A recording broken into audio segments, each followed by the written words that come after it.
안녕하십니까. 행복한 아침 이재용입니다. 안녕하세요. 정예인입니다. 오늘은 8월 28일 목요일이고요. 요즘 주변에 보면 여름 감기 걸려서 고생하시는 분들 많던데 이게 냉방병하고 비슷하대요. 증상이 뭐 기침하고 또 콧물 나고 머리 아프고 네. 이런 건데 다른 게 여름 감기는 발열이 있답니다. 네. 근데 냉방병은 발열이 거의 나지 않는데요.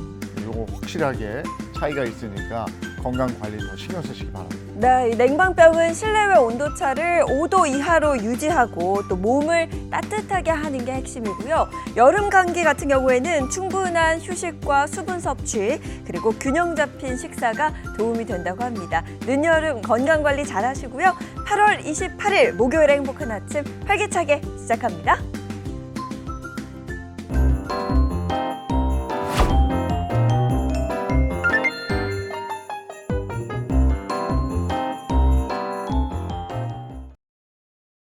목요일 아침에는 어떤 소식이 들어와 있을까요? 모닝픽부터 시작하겠습니다. 김성환 시사평론가와 함께하죠. 어서 오세요. 네, 안녕하세요. 네, 첫 번째 모닝픽 어떤 겁니까? 첫 번째 모닝픽, 뜨거운 스테이블 코인 시장입니다. 네, 스테이블 코인의 국내 거래 금액이 단기간에 급증하고 있다고 하는데요. 가장 먼저 이 스테이블 코인이란 무엇인가 이거부터 좀 짚어볼게요. 이게 간단치는 않습니다. 네. 좀 어렵고 복잡한 내용이긴 한데요. 비트코인은 많이 들어봤는데 스테이블 코인은 처음 들어봤다 이렇게 생각하시는 분들이 좀 있으실 것 같아요. 근데 지금 가상자산 시장의 최대 화두로 떠오른 게 바로 달러 스테이블 코인입니다. 달러를 기반으로 만들어졌다 이렇게 이해하시면 될 것 같은데요. 지금 어느새 시장에 거래 대금이 100조 원에 육박할 정도로 커졌습니다. 지난해에 비해서 3배 이상 금액이 늘어났다고 하는 건데요. 그러니까 스테이블 코인은 1달러 1코인식으로 연동이 되어 있는 화폐다 이렇게 생각하시면 될 것 같은데요. 달러나 유로 같은 법정 통화에 연동이 돼 있기 때문에 상대적으로 좀 안정적으로 평가가 됩니다. 이 가격이 불안정한 일반적인 코인하고는 좀 성격이 다르다 이렇게 이해하시면 될 것 같은데요. 그러니까 발행을 하려고 하면은 그러니까 발행사가 내 마음대로 코인을 발행할 수 있는 게 아니고요. 예를 들면 국채라든가 아니면은 현금이나 또 다른 부동산이야 이런 자산들을 일종의 담보 형식으로 맡겨놓고 그 금액만큼 코인을 발행하니까 그러니까 상대적으로 안정적인 통화로 평가되고 있는 겁니다. 이 지난달 미국 의회가 스테이블 코인을 합법적으로 발행할 수 있는 일명 지니어스법을 통과시키면서 거래 금액이 급증하기 시작했고요. 또 트럼프 대통령도 이걸 시행에 들어가도록 서명을 하기도 했습니다. 그러니까 미국에서는 합법적으로 달러 스테이블 코인을 발행하고 있다 이렇게 이해하시면 될 것 같고요. 국내에서도 이 달러 스테이블 코인을 구매하고 거래하실 수도 있습니다. 실제로. 근데 이렇게 되고 나니까 이제 원화 스테이블 코인도 발행해야 되는 것 아니냐라고 하는 목소리가 커지고 있습니다. 네. 스테이블 그야말로 안정적이다. 스테이블 코인인데 이거 구입을 하면 그럼 어떻게 쓰는 거예요? 그러니까 일반적인 비트코인 같은 경우에는 뭐 그 1코인당 한 1,000만 원 하다가 갑자기 뭐 1억 6천만 원이다 이런 얘기까지 들을 정도로 가격이 급등락하는 현상이 나타나잖아요. 근데 스테이블 코인은 그렇게 가격이 급등락할 수가 없습니다. 말씀드린 것처럼 안정적이잖아요. 그리고 가치가 연동돼 있기 때문에 그 원래 달러 가치가 움직이지 않는 한 가치가 이렇게 크게 뛰거나 움직이지는 않습니다. 그러니까 일반적인 비트코인을 막 통화처럼 거래하지는 않잖아요. 일종의 금이다 이렇게 평가를 하는데요. 스테이블 코인은 실제로 거래가 가능한 통화라고 생각하시면 될 것 같아요. 예를 들면 해외에 있는 자녀한테 송금을 한다. 그럼 일반적으로 달러로 바꿔가지고 송금하려면 은행에 가가지고 절차도 복잡하고 수수료도 비싸게 내야 되잖아요. 근데 스테이블 코인을 거치게 되면 바로 그냥 보낼 수 있어요. 수수료도 없이. 그러니까 이것 말고도 일반적으로 외국의 가상자산 시장에서 다 거기에서 발행하는 코인을 그냥 스테이블 코인으로 구매도 가능합니다. 그러니까 이런 식으로 통화 역할을 하기 때문에 일반적인 코인이나 암호화폐하고는 완전히 성격이 다르다라고 인식하시면 될 것 같아요.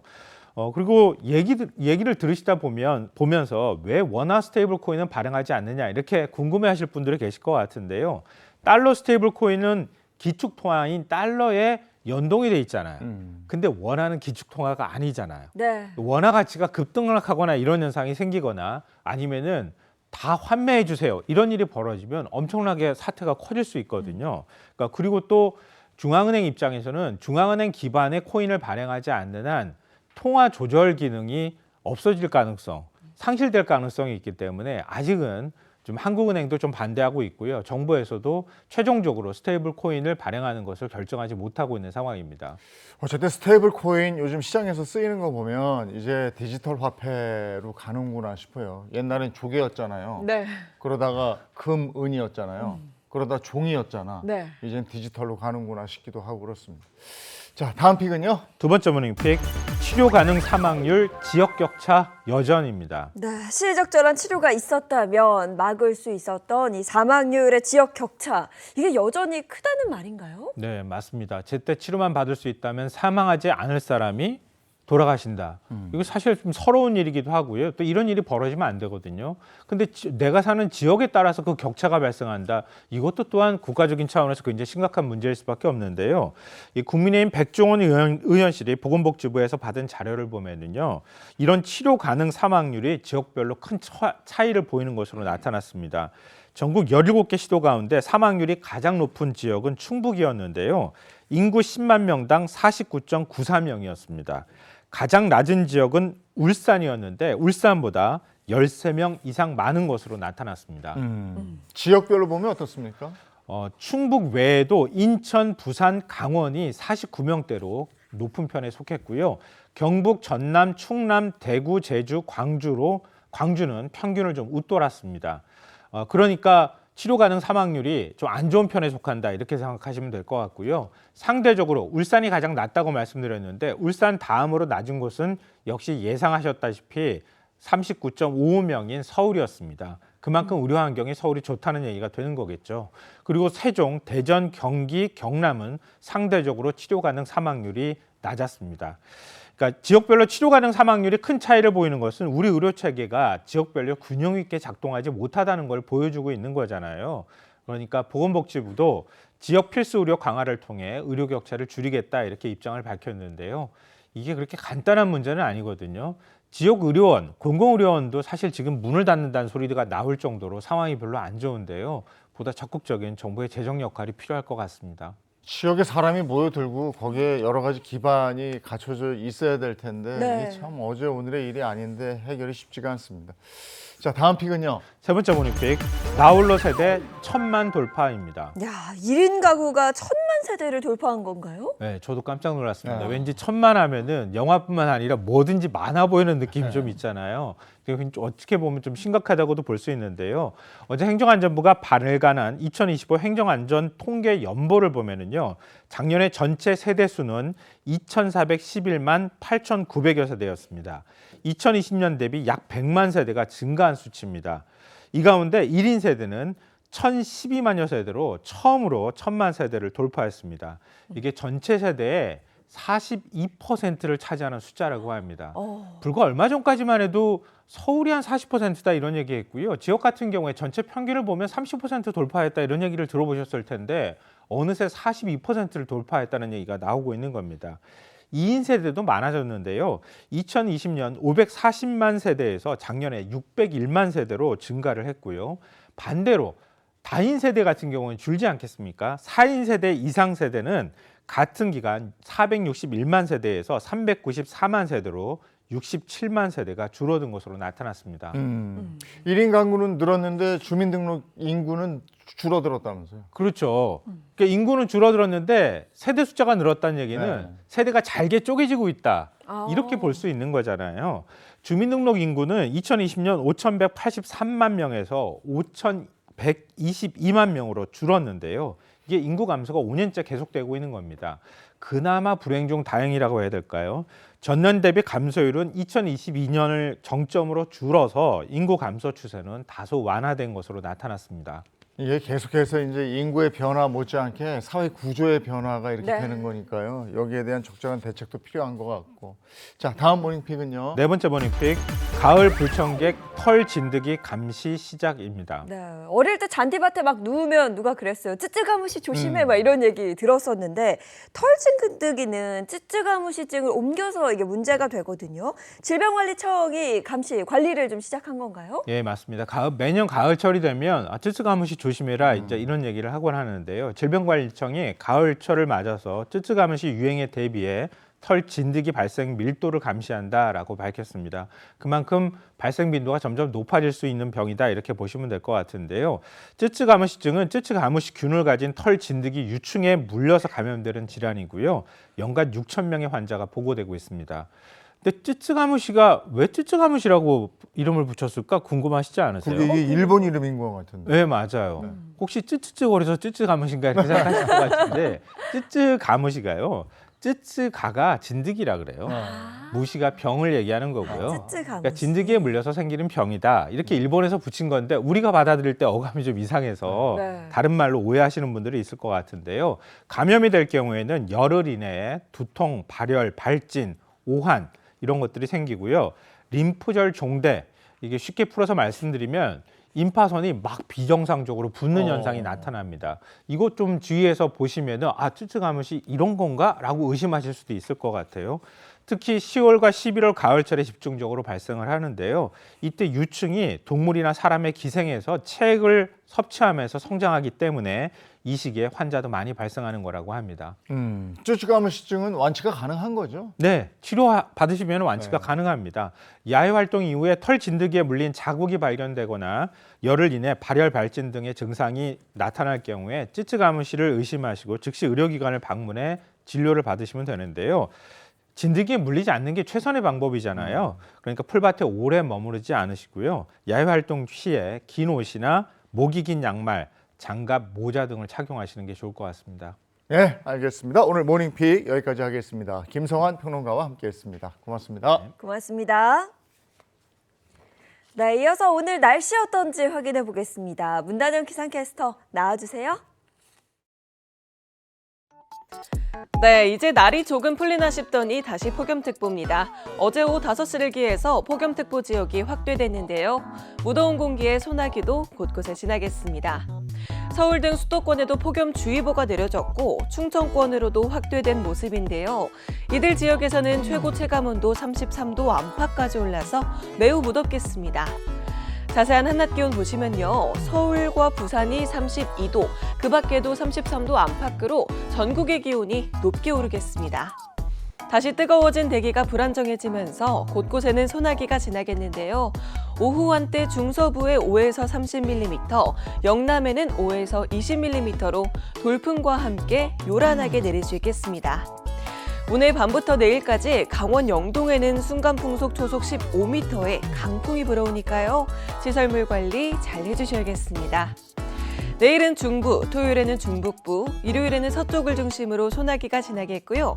제주는 금, 토일 모두 지나겠습니다. 지금까지 날씨 전해드렸습니다.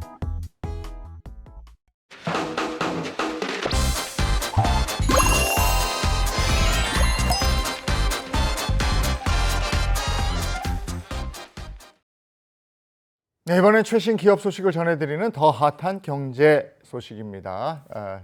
준비하셨죠? 네, 제가 준비했습니다. 요즘 기업들은 기업이 창출한 이익은 그 기업을 키워준 사회에 다시 돌려줘야 한다는 원칙을 지키기 위해서 아주 다양한 사회 공헌 활동을 펼치고 있는데요. 오늘 더 핫한 경제에서는 지역 사회와 동반 성장하는 기업들, 어떤 기업들이 있는지 준비해봤습니다. 함께 보시죠. 먼저 국군 장병과 가족들이 존중받는 문화를 위해 노력하는 대기업 엘사의 소식입니다. 엘사는 지난해 11월 계룡대 공군본부에서 공군과 업무 협약을 체결하고 컨테이너형 독서 카페 지원 사업을 진행했는데요. 독서 카페는 군 장병들이 휴식 시간에 자기 개발할 수 있도록 엘사가 2016년부터 진행한 사업입니다.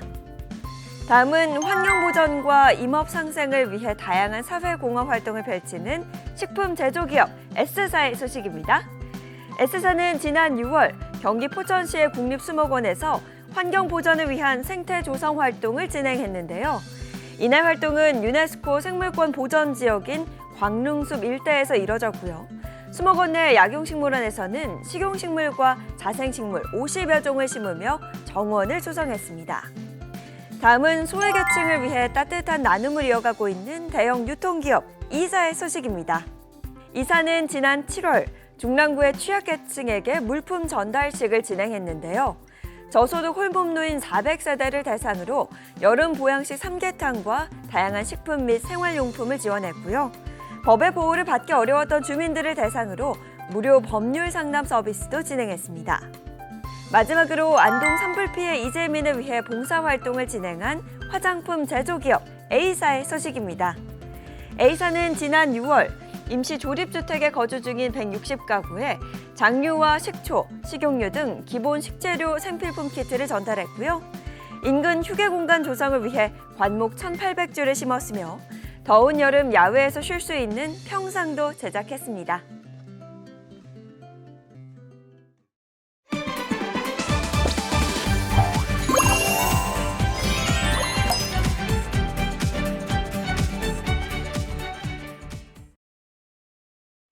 행복한 아침 함께하고 계신 지금 시각이 7시 46분을 넘어섰습니다. 이번엔 역사 속으로 들어가겠습니다. 역사 속 사건을 정사와 야사로 풀어보는 시간, 앞뒤로 보는 역사. 개그맨 정철규 씨 어서 오세요.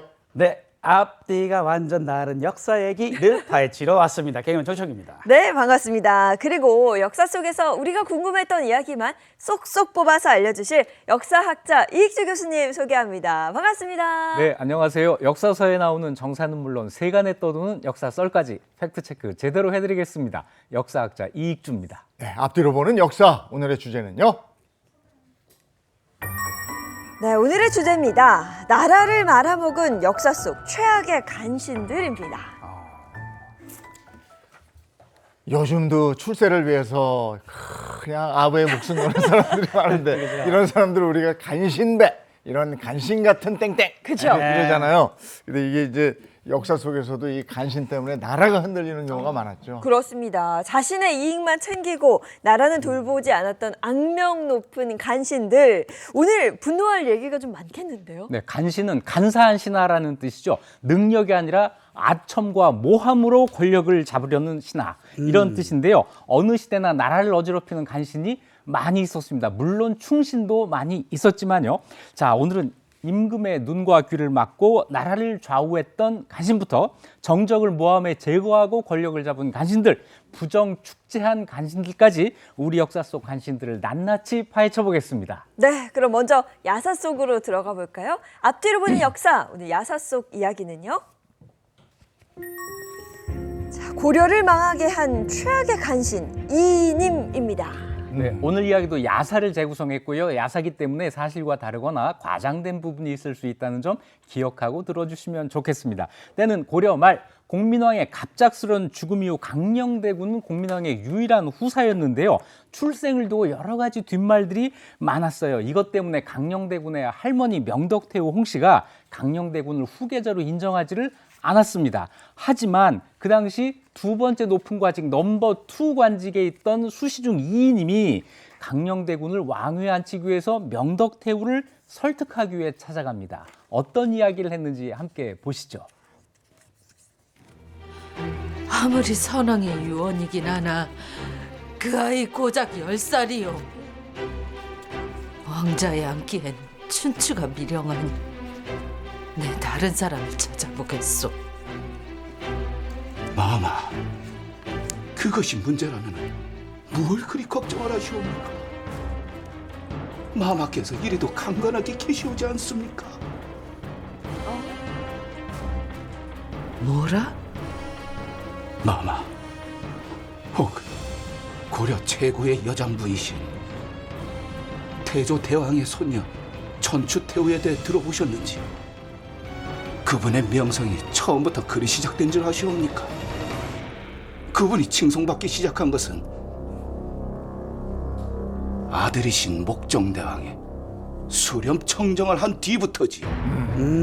수렴청 제안하네. 그 말의 의중은 이님이 지금 수렴 청정을 제안을 하는데 명덕태후가 이거를 받아들입니까? 네, 명덕태후가 승낙을 해서 강령대군이 보위에 오르게 됩니다. 우리가 알고 있는 고려 32대 왕 우왕입니다. 그로부터 6년의 시간이 흐른 뒤 그동안 이인임의 권력은 점점 더 강화됐고 반면 어린 왕을 이 보조에 정사를 봐왔던 명덕태후의 건강이 점점 나빠지는데요. 그때 명덕태후를 찾아간 이인임이 어떤 말을 했는지 함께 보시죠. 마마, 소신이 청령 마마님께서 훌륭하시기에 섭정을 맡긴 것이라 생각하시옵니까? 소름 돋는데요. 자네 이리도 오든하시다니. 이래서야 기간 마님을 속여온 제가 뭐가 되겠습니까? 마마, 소신이 전하를 왜 왕위에 올리려 그다지도 노력했는지를 아시옵니까? 야, 본생이야. 선왕의 유언 때문에, 아니면 왕의 유일한 후사라서 그의 곁에 아무도 없었기 때문이옵니다. 야, 애초에 마마께서 근본도 없는 핏줄이라 반대하신 덕분에 전하의 신임을 얻는데 긴 시간이 필요하지 않았사옵니다. 야, 속내를 숨기고 있었어요. 이인임이 자신의 권력을 확고하게 하기 위해서 왕까지 선택해서 올렸고 네. 수년 동안 본인의 속마음을 숨기고 있었다가 이야, 뱀 같은 사람이네. 네. 네, 명덕태후의 죽음으로 이인임은 권력을 독점하고 국정을 농단하게 되는데요. 우왕의 눈과 귀를 가리기 위해서 이런 일까지 벌입니다. 함께 보시죠. 자, 이리 들어오너라.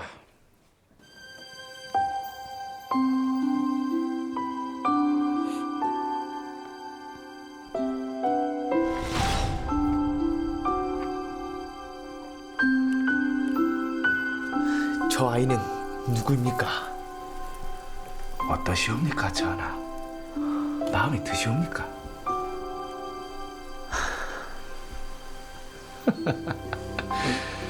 소신의 집안일을 도와주는 아이였는데 성품도 착하고 미색도 고와. 전하를 포필하는데 도움이 될 것 같아서 이리 데리고 왔사옵니다. 이름이 무엇이냐? 소녀 본가이라 하옵니다. 왕한테 여인을 소개를 해주네요. 그죠. 자신의 몸종까지 바친 걸 보니까 네. 우왕이 여인에게 빠져서 나란 일을 돌보지 못하게 하려는 이것도 뭔가 꿍꿍이가 있는 건데요. 네, 이인임의 몸종이었던 이 봉가이는 궁궐에 들어가서 덕비에 봉해집니다. 자, 우왕이 이인임 부부를 부모처럼 대했다고 해요. 자, 그러니 그 소나귀에서 놀아나고 있었던 거죠. 그런데 이인임의 권력이 날로 커지자 이걸 참지 못한 사람이 있습니다. 바로 우왕의 유모였던 장씨였습니다. 유모 장씨와 이인임의 대화 함께 보시겠습니다. 전하께서 훌륭한 군주가 되시는데 그 앞을 막는 자가 있다면 그 어느 누가 됐든 막는 것이 당연한 신하의 도리 아닙니까? 한낱 유모가 천하의 주제도 모르고 설치고 다니는 것이냐? 한낱 유모도 아는 주제를 어찌 수시중께서는 모르시는 깁니까? 이 나라가 수시중의 것이라 착각하시는 깁니까? 이야. 내가 수시중의 속내를 모르는 줄 아셨습니까? 전하의 눈과 귀를 막고 이 나라를 얼마나 뒤흔드는지 내가 다 알고 있단 말입니다. 야, 역시 장 씨가 좀 똑똑한데요? 또 그렇게? 네. 아니 지금 권력이 하늘을 찌르고 있는 지금 이인님에게 지금 유머가 일침을 날렸습니다. 그죠? 이인님이 가만히 있습니까? 네, 오죽하면 왕의 유모까지 나섰겠습니까? 하지만 이인임은 이 유모 장씨를 궁궐에서 쫓아냅니다. 야. 그리고 고려 조정은 이인임의 사람으로 가득 차게 되죠. 이 정도가 되면 이인임은 이제 간신이 아니라 국왕을 능가하는 권신이 된 거예요. 하지만 달도 차면 기우는 법이죠. 서서히 이인임 권력의 끝이 보이기 시작하는데요. 우리가 잘 아는 이성계가 이인임을 향해 칼을 뽑아든 겁니다. 자, 그 장면 함께 보시죠.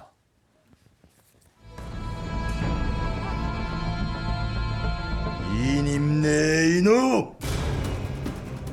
나라를 망조로 이끈 내 놈의 탐욕을 내가 저지할 것이니라. 이성계 장군, 감히 내게 칼을 겨누다니.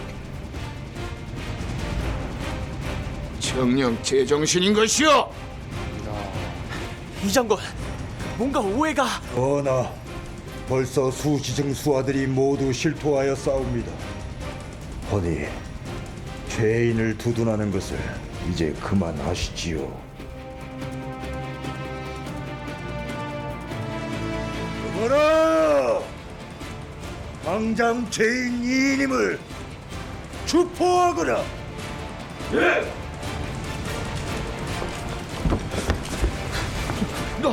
놔라 이놈들아! 놔란 말이야! 잘 됐다. 나 하나 없앤다고 이 나라가, 이 고려가 다시 일어설 것 같으냐? 다시 일어설 수 없다니. 그땐 새로이 만들 수밖에 없겠지요. 이성계가 이인임을 끌어내리면서 이인임의 시대가 끝났습니다. 네. 근데 이 이인임은 어떤 사람이었어요? 이인임은 공민왕 때부터 활약했던 사람인데요. 홍건적이 침입했을 때 고려군 지휘관이었고 최영, 이성계와 함께 개영을 수복하는 데 공을 세우기도 했습니다. 공민왕의 쉼을 받아서 관직 중에 두 번째로 높은 수시중까지 올라갔는데 이때까지는 정치 감각이 뛰어난 사람이었을 뿐 간신이라고 보기는 어려웠어요. 그런데 공민왕이 갑자기 암살을 당한 다음에 우왕을 왕으로 세우고 그때부터 본색을 드러내기 시작한 거예요. 이 우왕을 앞세워서 권력을 장악하고 최영을 비롯한 조정 중신들을 전부 자기 편으로 끌어들입니다. 그리고 백성들의 토지를 뺏고 매관매직하고 온갖 불법을 저질렀는데요. 고려사를 보면 이런 기록이 있습니다. 이인임의 논과 밭, 노비가 온 나라에 두루 걸쳐 있고 대상과 장군이 모두 그의 문에서 나왔다. 무려 14년 동안 권불 10년이라고 했는데 4년을 더 넘겨서 14년 동안 권력을 휘둘렀습니다. 네. 그런데 우왕은 왜 이렇게 이인임을 신임하고 또 좋아했던 걸까요? 우왕은 왕이 되기 전에 공민왕의 아들이 아니고 신돈의 아들이라는 소문이 들면서 왕의 정통성에 심각한 문제가 있었어요. 왕이 될 때 10살밖에 안 됐고 또 10살 치고 좀 아둔했던 것 같아요. 그래서 이인임에게 아주 전적으로 의지했는데요. 이인임은 그 왕에게 왕은 정치하는 게 아닙니다. 저기 가서 노는 게 왕이 할 일입니다. 이렇게 나쁜 길로 인도를 했고 우왕은 그 말을 받아들여서 궁중에서 가무 즐기고 개경 시가에서 막 말을 달리다가 지나가는 백성들에게 화를 쏘기도 하고요. 또 마음에 드는 여자가 있으면 다 겁탈을 했어요. 아이고. 이런 과정에서 이인임의 국정농단이 가능했던 겁니다. 네, 이런 이인임 결국 최후는 어떻게 좀 비참했습니까? 네, 1388년 이해가 우왕이 24살 됐는데 내가 이제 왕 노릇을 해야겠다 이런 생각을 한 거예요. 그래서 최영과 이성계를 몰래 불러서 이인임을 제거하라 이런 명령을 내립니다. 결국 이인임은 유배를 갖고 몇 달 뒤에 우왕도 역시 이성계에 의해서 폐위되고 죽음을 맞이하죠. 이인임은 처형되지는 않고 유배지에서 죽음을 맞이했지만 집을 허물고 연못으로 만드는 형벌, 이게 고려에서는 가장 엄한 형벌인데 여기에 처해집니다. 고려의 간신 이인임의 얘기까지 나눠봤는데 우왕 시대의 간신이잖아요. 그러니까 이 왕의 본분을 망각하고 무능하고 이러면 간신이 들끓는 거 아니겠어요? 그렇죠. 세종대왕 때 간신이 있다는 말 들어보셨어요? 못 들어봤어요. 못 들어. 네, 세종시대에는 간신이 없습니다. 권력이 건강했기 때문이죠. 우리 역사 속에서도 깨끗하고 유능한 국왕 아래서는 충신이 나왔고 간신이 창궐한 것은 대부분 무능하고 어리석은 임금이나 폭군이 다스려던 시대였습니다. 네. 그런데 간신은 이 기회를 잘 포착하고 처세술에 능해야 하거든요. 근데 처세술로 유명한 간신이 있었을까요? 조선시대의 처세술, 처세의 달인 유처세, 유자광이 있습니다. 유자광? 유자광은요, 세조, 예종, 성종, 연산군, 중종까지 무려 5대에 걸쳐 관직을 역임했고 3번이나 공신에 책봉이 됩니다. 유자광은 본래 양반인 아버지와 여종 사이에서 태어난 서울 중에서도 급이 낮은 얼자였어요. 머리가 좋았는데 얼자였기 때문에 벼슬을 하지 못하고 갑사라고 하는 군인이 돼서 궁궐 문을 지키고 있으면서 야망을 숨기고 있었는데요. 어느 날 함경도에서 이시의 난이라고 하는 것이 일어납니다. 동물적인 감각으로 이거 기회다라고 생각하고 세조에게 직접 제가 가서 이 시의 목을 가져오겠습니다. 이렇게 이야기를 해요. 세조가 명령을 내려서 그렇게 해라. 정말로 난을 진압하고 당당하게 돌아옵니다. 유자광이 마음에 들었던 세조는 유자광에게 정오품 병조 정랑이라는 관직을 주는데 이건 일반 사병이 국방부 고위 공무원이 된 거예요. 자, 서울이기 때문에 과거에 응시도 못하는데 특별히 응시를 하게 해주고 심지어는 성적을 조작해서 과거 장원급제까지 시켰습니다. 1등이 됐어요. 1등으로 이제 제대로 들어갔는데 여기까지는 서울의 성공기로 보이거든요. 근데 언제부터 간신이 된 거예요? 간신이 된 것은 세조가 죽고 예종이 즉위한 뒤였어요. 왕의 환심을 사는 것이 살 길이다라고 생각한 유자광은 앞서 이시의 난 때 상관으로 모셨던 남이 장군을 제물로 삼는데요. 혜성이 떨어지는 걸 보고 남이가 궁궐에서 숙직하다가 혜성이 나타나면 묵은 것을 없애고 새 것을 나타나게 하려는 징조라고 말한 것을 영모라고 일러 바친 겁니다. 새 것, 그게 남이 장군 자기 아니냐라고 한 거예요.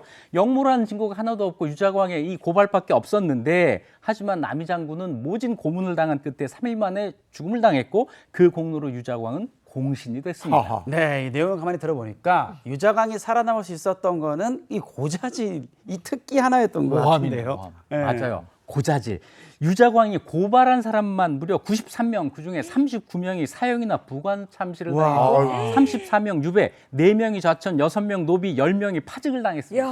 늘 레이더를 높이 세우고 있던 유자광은 연산군 때도 기회를 포착해요. 실록을 편찬할 때 사초라고 하는 게 쓰이는데 이거는 왕도 못 본 거거든요. 그런데 성종실록을 편찬할 때 유자광이 전에 세조가 단종을 죽이는 것을 풍자한 김종직의 조의제문이 사초에 실려 있다라고 연산군에게 일러 바친 겁니다.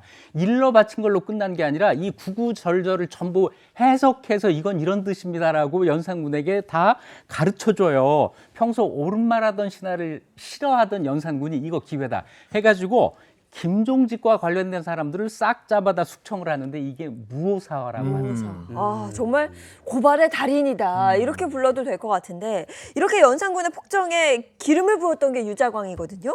종종반정으로 연산군이 쫓겨나고 그 후에 유자광은 어떻게 됐을까요? 처세의 달인이잖아요. 중종반정이 일어났는데 오히려 이게 가담해서 공신이 됩니다. 네. 연산군이 정상적인 상태가 아니라는 걸 한 이 유자광이 언젠가부터 거리를 두어요. 그리고 모의를 준비하는 과정부터 참여를 합니다. 이 정도면 정말 불사신이죠. 하지만 연산군대 행적이 문제가 돼서 곧 탄핵을 당했고 극형은 면했지만 유배를 가서 눈이 멀고 곤궁하게 살다가 6년 만에 병으로 세상을 떠났습니다.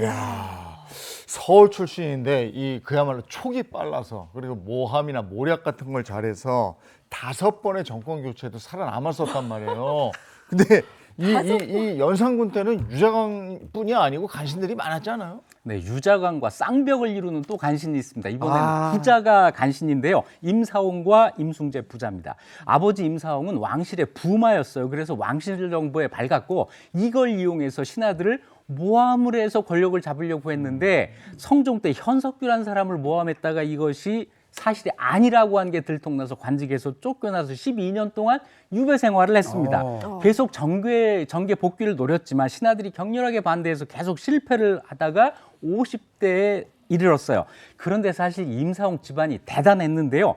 임사홍은 세종의 형이죠. 효령대군의 손녀와 결혼한 왕실의 부마였고 첫째 아들 임광재는 그 예종의 딸이었고 또 성종의 딸과 넷째 아들 임숭재를 결혼을 시킵니다. 그러니까 임숭재는 연산군과 천안매부 사이가 되는 사람이에요. 임숭재가 연산군에게 간청한 덕에 국방부 장관에 해당하는 병조판세에 오르면서 조정에 화려하게 복귀를 합니다. 네, 이게 지금 힘들게 다시 복귀를 한 거잖아요. 그런 만큼 어떻게든 그 자리에서 좀 이렇게 살아남으려 했을 것 같은데요. 네, 임사홍에게 기회가 옵니다. 연산군이 어머니 폐비 윤 씨의 복수를 명분으로 갑자사화를 일으켜서 어머니 죽음과 관련된 사람들을 전부 죽이는데요. 이 갑자사화. 임사홍은 과거에 마침 이 폐비 윤 씨의 죽음을 반대한 적이 있어요. 이걸 무기로 연산군의 총애를 더 받게 됩니다. 자, 그런데 이때 임사홍의 둘째 아들 임희재가 아버지와 반대길을 갔어요. 연산군을 진시황에 빗대서 비판하는 그 시를 지었는데 이것 때문에 죽음을 당했거든요. 둘째 아들이 죽음을 당하는 날 임사홍은 집에서 연회를 베푸고 술을 마시면서 풍악을 울렸습니다. 야, 근데 아들이 죽는데도 그러니까요. 연산군에게 잘 보이려고 한 거죠. 아들을 희생시켜서라도 연산군에게 신임을 얻어야겠다 이렇게 생각했는데 권력에 눈이 멀면 뭐 사람이 정말 이런 행동까지 할 수 있군요. 네, 실록을 보면 연산군은 하고 싶은 일 있으면 먼저 임사홍에게 쪽지로 통지하고 임사홍이 곧 궁궐로 들어가 지도하고 그런 뒤에 왕명이 내려진다. 이렇게 나옵니다. 연산군의 모든 기행들이 임사홍의 기획 아래에 이루어졌다는 얘기죠. 갑자사화에서 살아남은 임사홍 임충재 부자는 채홍사라는 관직에 임명이 되는데요. 조선 8도의 아름다운 여자를 뽑아서 연산군에게 바치는 그런 일을 한 거예요. 그런데 이 채홍사 일은 아들 임충재가 훨씬 더 잘했습니다. 임충재가 떴다 하면 온 마을 사람들이 다 도망가서 동네가 텅텅 비었다. 이런 말이 있을 정도예요. 심지어 유부녀인 자기의 여동생까지 연산군에게 바쳤습니다.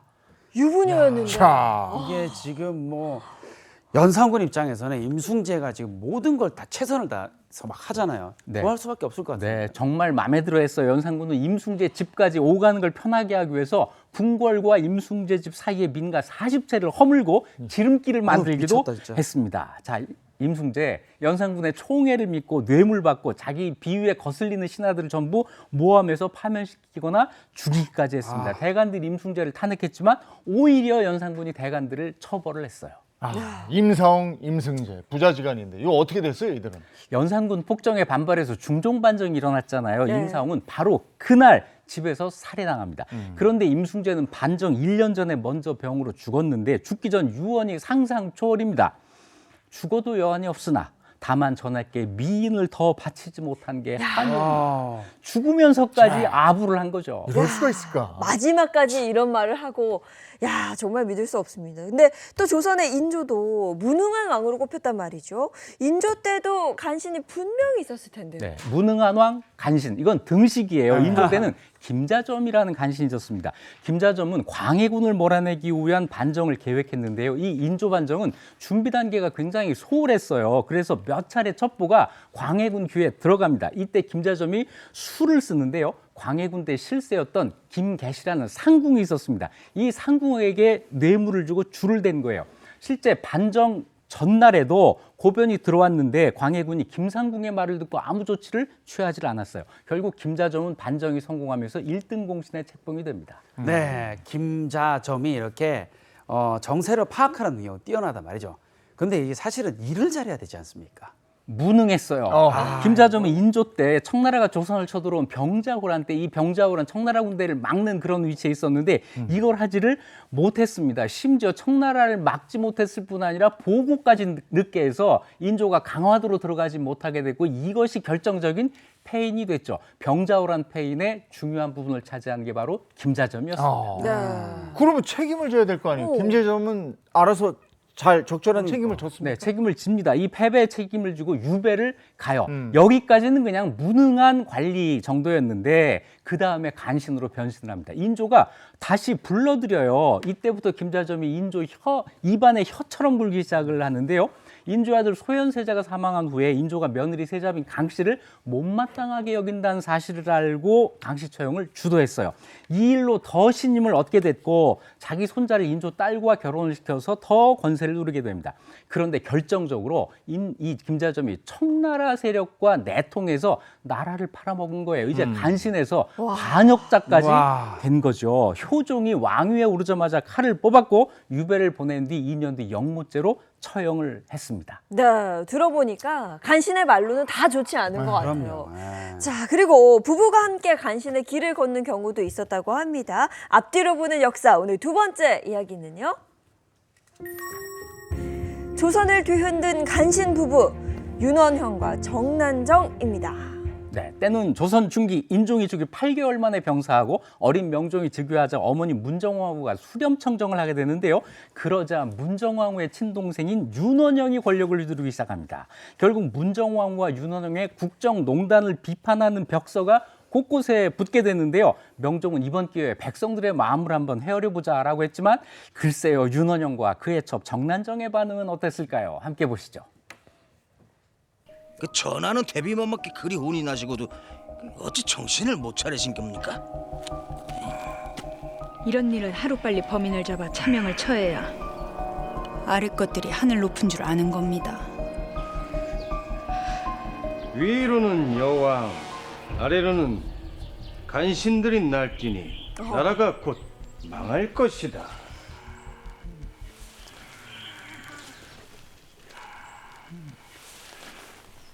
산책 나오셨습니까, 전하? 나라가 어지러워도 생각이 있는 백성들이 있어 그나마 다행이옵니다. 뭐요? 다행? 송인수 대감! 송인수 대감은 그 벽서를 기다리기라도 한 모양입니다. 그 벽서는 영모나 마찬가지란 말입니다. 네, 오. 지금 보니까 윤완형 그러니까 정난정의 간신이라고 직언하는 충신도 있었네요. 하지만 문정왕후란 뒷배를 가진 윤원영의 곡간은 뇌물로 넘쳐 흘렀고 윤원영에게 관직을 청탁하러 오는 사람들이 끊임없이 찾아옵니다. 함께 보시죠. 이런 일로 내 귀한 시간을 뺏는 사람들이 한둘이 아니라는 걸 자네도 알지 않는가? 난정아, 손님 나가신다. 대감, 왜 이러십니까? 저기. 뭐죠? 뭐야? 금덩이를 꺼냈네. 잘 좀 봐주십시오. 자네가 그리 부탁을 하니 부탁을 한다고 거절할 수도 없고. 야, 표정 바뀌는 윤원영이 저렇게 맹환매직을 일삼았어요. 네, 윤원영의 권세가 하늘을 찌르죠. 그러던 중에 궁에서 벽서 사건의 범인이 붙잡힙니다. 과연 누구였을까요? 함께 보시죠. 이놈의 집에서 이 벽서와 똑같은 것이 이리도 많이 나왔습니다. 전하, 벽서로 조선 왕실을 농락한 저놈의 숨통을 당장 끊어버리셔야 할 것입니다. 전하, 소신 죽음 따위는 전혀 두렵지 않사옵니다. 허나 이 간신매들이 우리 불쌍한 전하를 농락하고 이 나라 조선을 얼마나 더 파국으로 이끌어갈지를 생각하면 도저히 눈을 감지 못할 듯하옵니다. 뭔가 사연이 있을 것 같아요. 진짜 억울해 보여. 아직도 정신을 못 차리고 충신인데 벽서 사건의 범인 아닐 것 같은데요? 네, 아니었습니다. 이 사건은 송인수를 제거하기 위해서 조작한 것이었는데요. 명종실록에 보면 이들의 모함 때문에 충신 송인수가 목숨을 잃은 것이 애통하다라고 기록이 되어 있습니다. 그리고 정난정의 인생도 180도 바뀌게 되는데요. 함께 보시죠. 숙모님은 천민 출신이신데 전하, 지금 저를 전하, 이미 다 결정이 끝난 일이옵니다.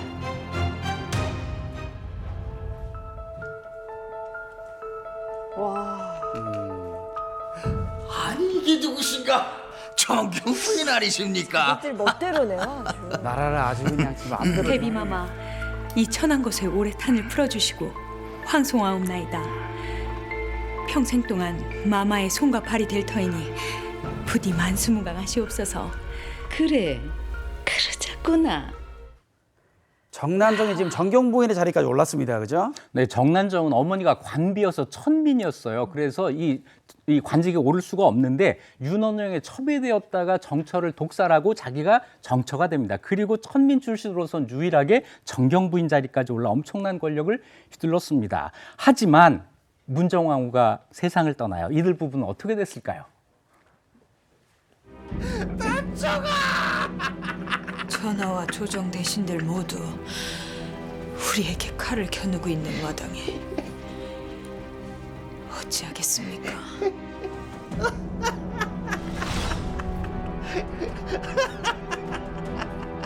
저승에 가면 대비마마가 있겠구나. 대비마마가 우리 든든한 뒷배가 돼주실 게다. 던져가. 너도 나와 함께 저승에 가자꾸나. 제정신이 아닙니다.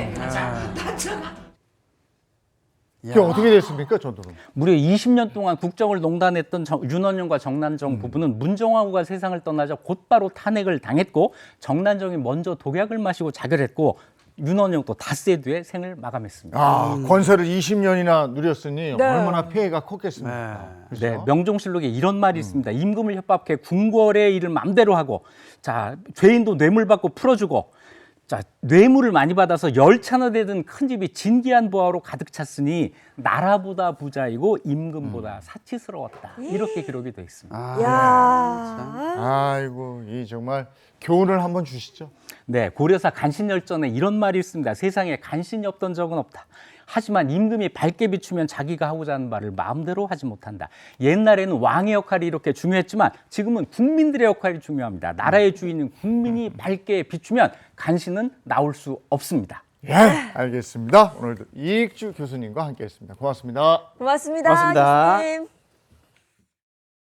장군, 대체 왜 이런 것이오?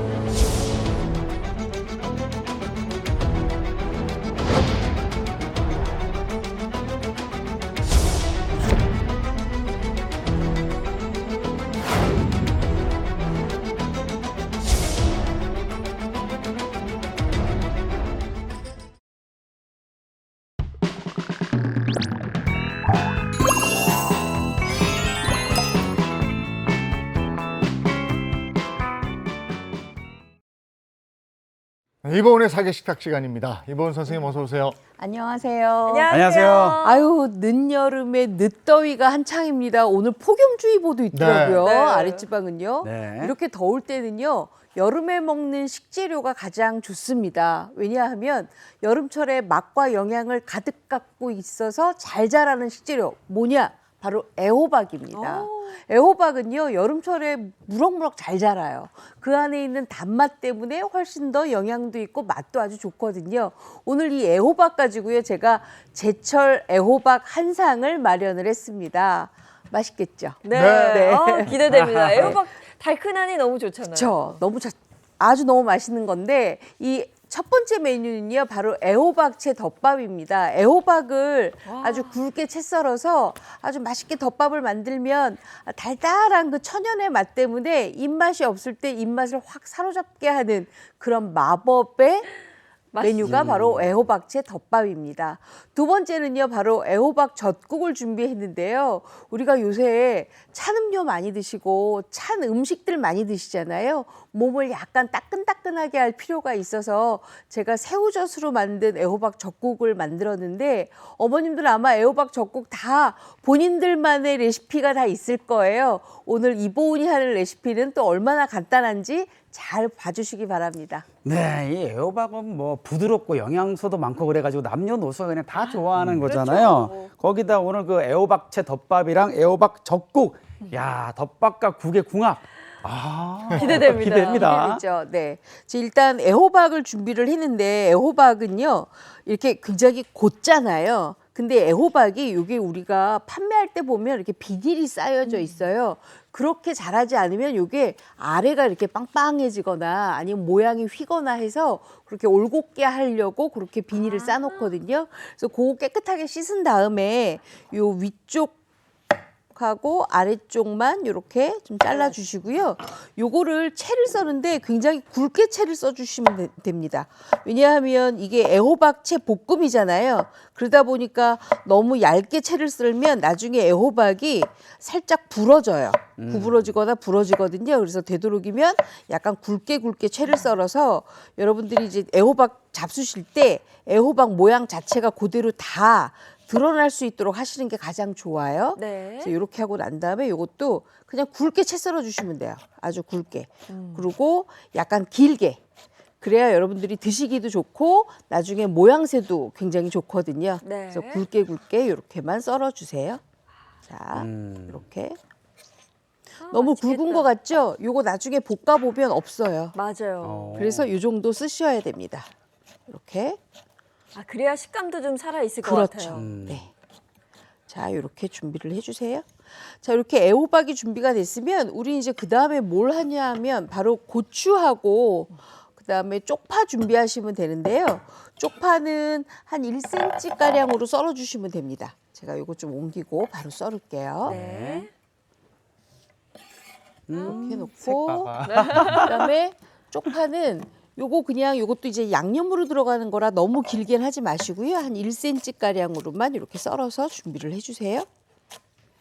그다음에 애호박이 초록이잖아요. 그러니까 초록초록하니까 약간 포인트 주면 훨씬 더 맛있어 보이겠죠. 네. 그래서 빨간 고추도 준비하시는 게 좋아요. 이렇게 요것도 준비해 놓고요. 초록, 노랑에 빨간 고추까지 들어가면 색이도 와. 그쵸? 색도 예쁘죠. 굉장히 예쁘고. 그리고 집에 있는 것들 다 이용하시면 되는데 아유 우리 집에는 쪽파 없고 대파 있어요. 대파 쓰셔도 괜찮습니다. 이게 뭐 법칙이 있는 건 아니에요. 자, 그다음에는 빨간 고추도 이렇게 썰어 주는데 빨간 고추가 약간 이렇게 조금 길이가 이렇게 좀 길잖아요. 그러니까 이것도 이렇게 4등분만 하고 난 다음에 이것도 씨 있는 채로 그대로 다 이렇게 다져주세요. 아, 씨 빼는 경우도 제가 몇 번 봤는데 이번에 있는 요번에는 채로. 씨가 다 있어야 돼요. 왜냐하면 씨에서 또 나오는 단맛이 좀 있기 때문에 씨가 또 다 있어야 됩니다. 이렇게 해서 요거는 쪽파하고 같이 넣어줄 거라 쪽파랑 같이 섞어서 담으셔도 괜찮아요. 네. 이렇게만 담아 놓을게요. 자, 그러면 이제 재료 준비는 다 됐어요. 이렇게 재료 준비가 다 됐으면 이제 볶기만 하면 되는데 이 볶을 때 굉장히 아주 숨은 비결이 하나 들어가 있습니다. 자, 이보은의 꿀팁 마밤 바로 불을 켜놓고요. 네. 뭘까? 제가 고추기름하고 고추기름이 들어가요? 네. 들기름을 넣었습니다. 아, 또 고소하게 이게 들어가네. 네. 그리고 여기에 바로 애호박을 바로 넣어요. 아, 바로 넣어야 돼요? 네, 바로 넣어요. 그리고 뭘 하느냐? 바로 요게 포인트예요. 소금 2분의 1 큰술을 넣어주세요. 소금. 네, 이때 볶을 때 소금 간을 2분의 1 맞춰주면서 큰술. 볶는구나. 이렇게 해야지만 애호박 자체에 간이 배이면서 애호박이 부러지질 않아요. 그래서 요게 이렇게 볶아주셔야 돼요. 야, 이거 진짜 꿀팁인데요? 고추기름하고 들기름이었죠. 네. 그리고 제가 고추기름을 왜 넣냐면 여기에다가 고춧가루를 하잖아요. 물론 맛있긴 합니다. 근데 고추기름으로 해야 굉장히 깔끔해져요. 그래서 일부러 제가 고추기름을 넣었어요. 그래서 고추기름하고 들기름하고 볶을 때 소금을 넣어야지만 요게 부러지지 않고 단맛은 단맛대로 그대로 살아 있어요. 이렇게 해서 볶아주세요. 아, 맛있겠다. 저 완성된 요리 보니까 더 기대돼요. 요것만 먹어도 맛있어요. 요것만 먹어도 맛있는데 우리는 늘 끝을 봐야 되잖아요. 네. 그러니까 끝에 가면 훨씬 더 맛있어집니다. 자, 계속 볶아주세요. 어느 정도나 볶아야 돼요, 선생님? 요거요, 어느 정도 볶냐 하면 지금 요렇게 썰어져 있는 요 애호박이 약간 살짝 늘어질 때까지. 늘어질 때까지. 한 3분 정도 볶으시면 돼요. 아. 3분만. 계속 볶아주세요. 계속 볶아서 살짝 늘어졌다 생각을 하면 이제부터 해야 될 게 있어요. 이제 양념을 넣으시면 되는데 특별하게 지금 애호박이 여름철에 굉장히 달달하다 그랬잖아요. 그렇기 때문에 여기에는 별다른 뭐 당분이 들어가진 않아요. 그래서 천연의 당분을 넣는데 뭘 넣느냐? 바로 요거 넣어요. 양파. 양파를 한 굵게 다져서 같이 넣어주세요. 그러면 훨씬 단맛이 있으면서도 맛있거든요. 그래서 양파를 볶아주고요. 양파 볶으면 달달하면 나오죠. 그렇죠. 볶음 요리할 때 양파 넣고 안 넣고 차이가 커요. 완전히 큽니다. 그리고 난 다음에는 제가 아까 고추기름으로 살짝 도포를 했어요. 그랬으면 살짝 조금 더 빨간빛이 있었으면 좋겠잖아요. 그러니까 간장을 넣고 그리고 여기에다가 고춧가루를 이렇게 넣어주세요. 그리고 뭘 넣느냐? 다시마 우린물을 넣어요. 감칠맛까지. 네. 다시마 우린물을 딱 한 컵만 넣으세요. 너무 많이 넣지 마시고. 왜냐하면 살짝 국물만 생기게. 그리고 여기다 다진 마늘을 넣고요. 아, 나는 그래도 간장 넣고 다 했으니까 조금 물엿 같은 거 넣었으면 좋겠어요 하시는 분들은 넣으시고요. 나는 그냥 애호박의 단맛과 양파의 단맛으로 그냥 먹었으면 좋겠어요 하시면 안 넣으셔도 괜찮아요. 요거는 취향의 문제예요. 네. 이렇게 해서 한 소끔 끓여요. 보글보글. 아, 이거 맛이 넣을까요, 기대돼요. 말까요? 넣어주세요. 넣어요. 넣지 말까요, 선생님? 오늘 넣었어요. 어떻게 우리 국장님 어떻게 할까요? 약간 달달한 맛 나는 거예요? 네. 그러면 저 넣어 안 넣으니까 반만 넣으세요. 아, 역시 중립을 또 이렇게 지켜주고 반만. 중심을 잡아주시는구나. 반만 넣겠습니다. 그런 방법이. 자, 그렇게 해서 이제 물이 제법 안에서 수분도 흘러나오고 그다음에 제가 다시마 우린물도 넣기 때문에 이렇게 보글보글 끓어요. 그렇죠? 네. 그래서 요거를 이제 마음껏 끓이잖아요. 그럼 어떻게 되냐? 바로 이렇게 됩니다. 마음껏 끓이면 와. 사그러졌죠, 살짝. 맛있겠다. 그럼 살짝 이렇게 사그러질 때 우리는 뭐 넣느냐? 여기 쪽파. 아, 쪽파이 들어가는구나. 그다음에 빨간 고추 제가 아까 썰었잖아요. 네. 같이 넣어주시고 요것도 볶아주세요. 야, 근데 향이 너무 좋아요. 지금 저 열자마자 왔다. 오는 향이. 자, 근데 보세요. 제가 아까 이렇게 굵어도 괜찮아요 했잖아요. 그 이유가 뭐냐면 보세요. 하나도 안 부러졌죠. 네. 아. 그대로 있잖아요. 이렇게 굵어야 돼요. 그래야 수분만 조금 빠지고 그대로 있거든요. 그렇기 때문에 소금 2분의 1 큰술을 넣고 볶는 거예요. 네. 배고파요? 네. 너무 자. 맛있을 것 같아요. 현기증 나요. 자, 이렇게 해서 이제 끓였으면 네. 그러면 이제 마지막에 이제 간을 맞춰야 되는데 사실 저는 요 상태로 그냥 먹어도 맛있어요. 근데 밥에다 비벼 먹을 거잖아요. 네. 그러니까 딱 소금 한 꼬집 정도. 아. 나는 밥하고 비벼 먹으니까 좀 더 간간했으면 좋겠어요. 그러면 한 꼬집 더. 한 두 꼬집까지 넣으셔도 돼요. 자, 그러고 난 다음에 통깨 넣고요. 그다음에 요거 넣습니다.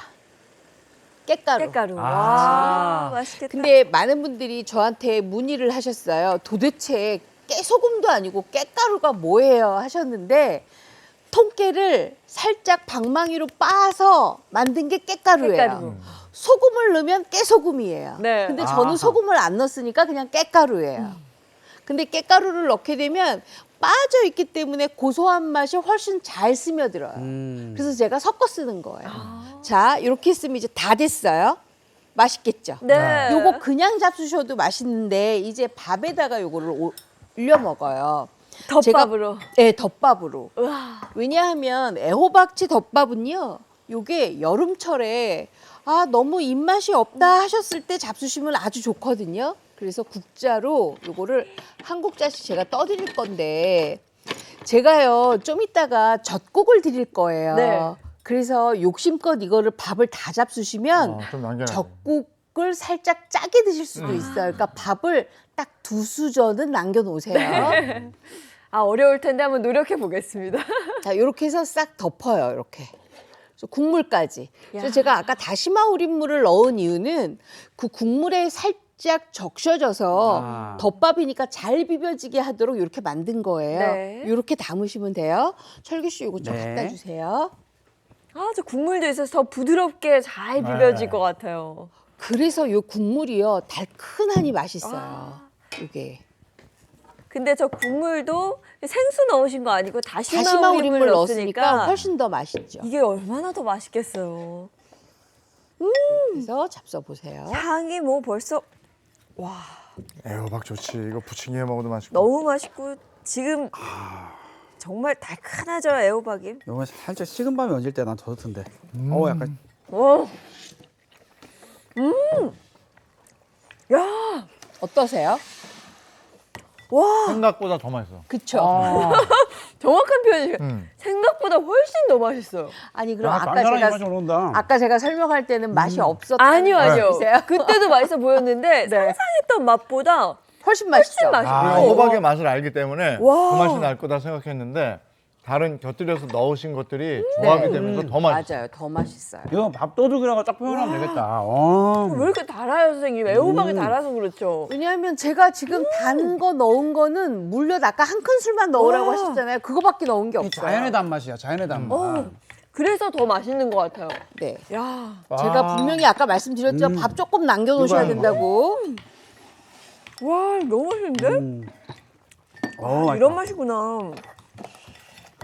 어때요? 맛이 괜찮죠? 행복해지는 맛이에요. 요런 장인의 단맛 좋다. 그랬으면 제가 바로 이제 다음 거를 한번 준비를 해볼게요. 자, 다음 거는 자, 여기 보세요. 여러분들 애호박이 왜 이렇게 됐을까요? 아, 이거는 그냥 방망이를 하셨나? 두드리고 대충 된 거 아니에요? 맞아요.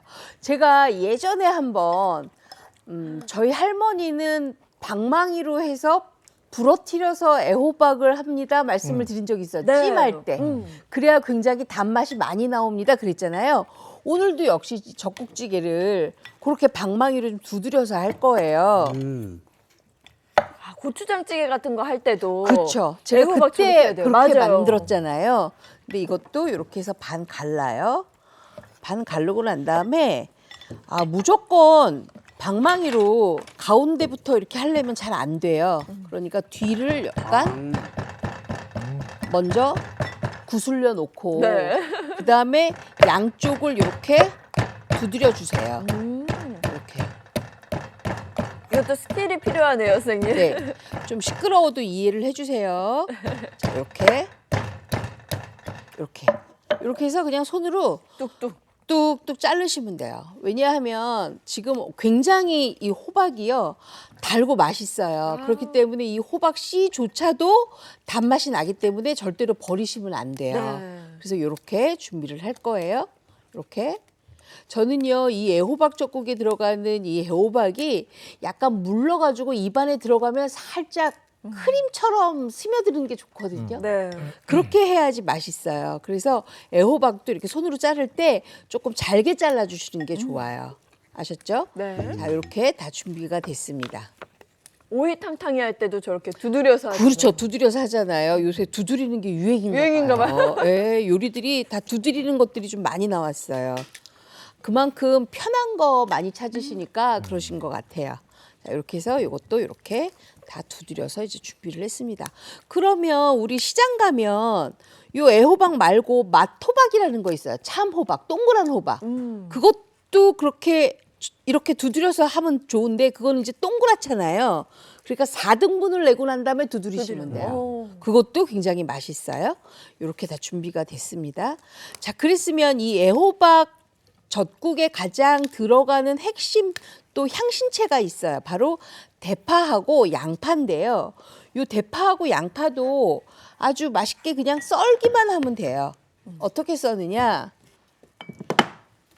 채를 썰지 마시고요. 요렇게 모양이 됐잖아요. 네. 그러니까 마찬가지로 이것도 이렇게 해서 이렇게 써시면 돼요. 이렇게 썰면 굉장히 뭐랄까요? 모양새가 비슷비슷하죠? 네. 그래서 좋아요. 이렇게 썰고 그다음에 대파를 넣는데 대파도 그냥 이렇게 그냥 아주 간단하게 썰어서 넣으시면 돼요. 다른 무슨 큰 뭐 어떻게 써세요가 없어요. 그냥 마음대로 써시면 돼요. 그냥 이 정도로. 어슷썰기로. 네. 편썰기 하시면 돼요. 이렇게 썰어서 이것도 준비를 해주세요. 야. 이렇게 됐으면 이제 볶기만 하면 되는데 이 볶을 때 가장 핵심이 뭐냐 하면 바로 요거예요. 제가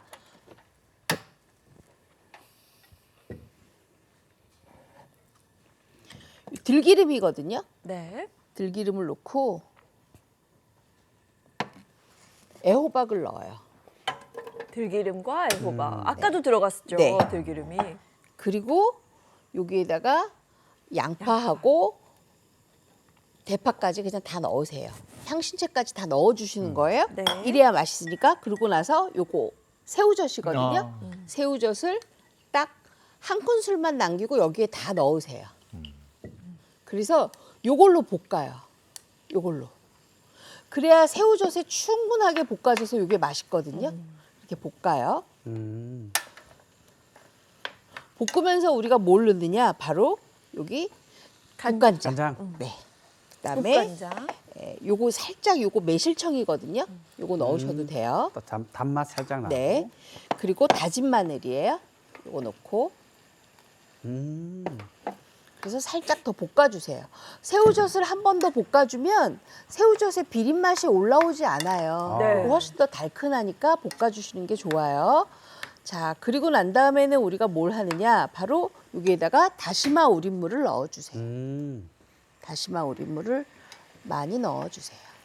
이거 재료 준비해서 이 두 가지 같이 하면 그렇죠. 되겠네요. 같이 선생님? 하면 돼요. 그래서 요거 사가지고. 국으로 먹고 그다음에 덮밥으로 잡수시고. 그래서 다시마 우린물까지 넣어서 요거 이제 바글바글 끓으면 되는 거거든요. 요거 끓으면 정말 맛있어요. 이렇게 해서 이제 한 소끔 끓이는데 어느 정도 끓이느냐? 저는 요 호박이 약간 물러질 때까지 끓여요. 네. 자, 그랬으면 호박을 제가 옆에서 이렇게 끓이고 있거든요. 보세요. 물러졌다. 호박 굉장히 많이 물러졌죠. 네. 그래서 무른 상태에서 이 보시면 굉장히 달큰해요. 그래서 국물이 이렇게 노래요. 그래서 맛있는 거예요. 네. 그랬으면 여기에다가 뭘 하느냐? 마지막 남은 새우젓을 넣어요. 마지막 남은 새우젓 한 큰술을 넣고 네. 그 다음에 요거는 이렇게 바글바글 끓고 있을 때 깻가루를 조금 넣으세요. 맛있겠다. 이렇게 해서 잡수시면 요거 정말 기가 막히게 맛있어요. 지금도 상상하는 맛이 있는데 네. 그렇죠? 저거를 입에 넣었을 때 또 어떤 맛이 될지. 그 맛이 맞을 것 같습니다. 네. 네. 행복 그 아니 자체죠. 아까는 그거보다 몇 레벨 위였거든. 상상했던 것보다. 자, 요거 한번 잡숴 보세요. 네. 야, 이거 시간이 오늘 지금 8시 36분 7분 향해 가는데 큰일 났네요. 네, 큰일 났네요. 저기는- 원샷 때리셔야 될 것 같습니다. 8시 37분 40초에 맞추라 그러는데 38분까지만 하면 안 될까? 지금 더 먹어야 먹고 되니까. 싶은데. 또. 일단 왔으니까 맛을 한번 보겠습니다.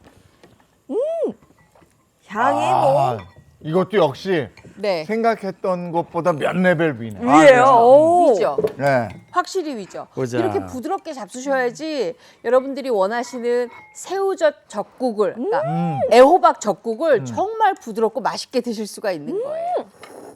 선생님 여기 꽃게 들어간 거 아니죠? 아니에요. 꽃게 안 꽃게 맛이 들어갔어요. 나는데 진짜로? 꽃게 향이 나는데? 제가 넣은 건 새우젓 3숟가락밖에 없습니다. 이게 달고 그러면서 달큰하면서 새우젓 향이 나면서 네.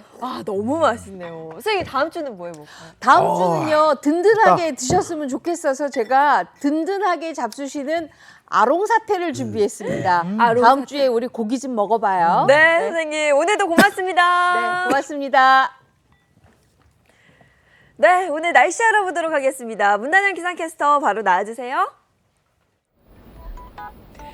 네, 오늘도 어제와 비슷하게 하늘은 맑습니다. 습도가 높게 나타나 있는데도 불구하고 바람이 살랑살랑 불어오면서 그렇게 많이 덥게 느껴지지는 않는데요.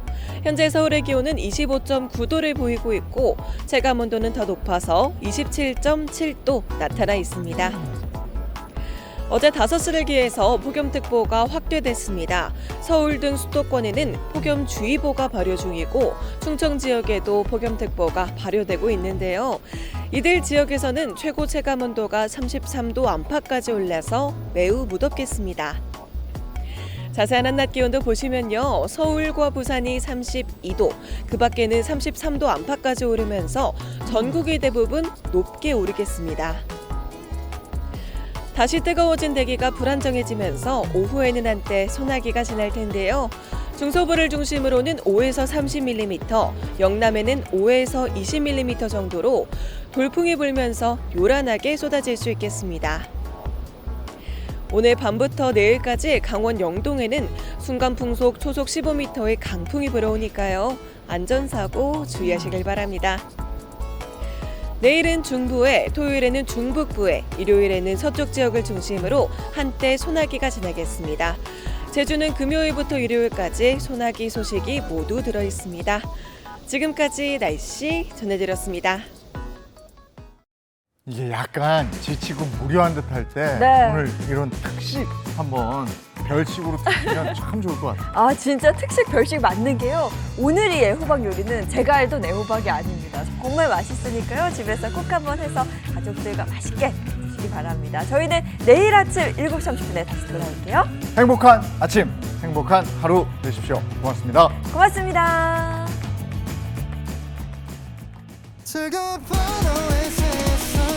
Save next channel A.